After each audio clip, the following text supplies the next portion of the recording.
Kevin Rudd wants the job. Tonight, I will name the plotters. You know, there's a thing in politics called relevance deprivation syndrome. This is Richo.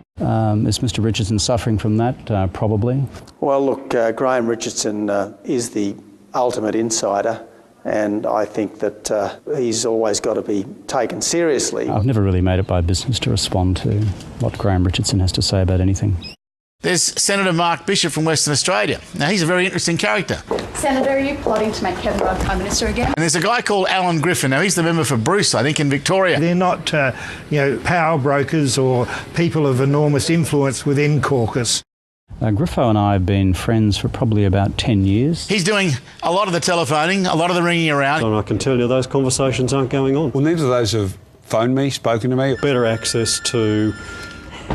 How about we turn that off? If they're involved, then they should just pull their head in. I'll let the ex-Labor politicians and the commentators all chatter about that. Is Mr. Richardson taking hundreds of thousands of dollars a year at the moment in salaries to go out there and bag the Labor Party and Labor government every day? Probably. In fact, definitely. Kevin is campaigning. There's no doubt about that. I mean, how many jobs do you want to take?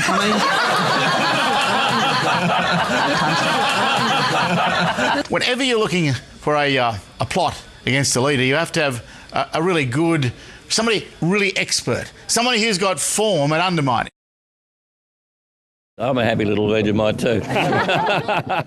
If you want to undermine this Prime Minister, why the hell are you doing it now?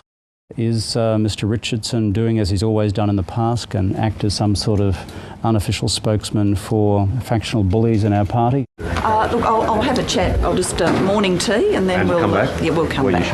And a Prime Minister who's watching her back is not getting on with the business of government. Now, I just say to the plotters, wait, look at history. Now is not your time. A few more months and you never know your luck in a big city. Any party that made me leader could do anything in the future. Please thank Kevin Rudd.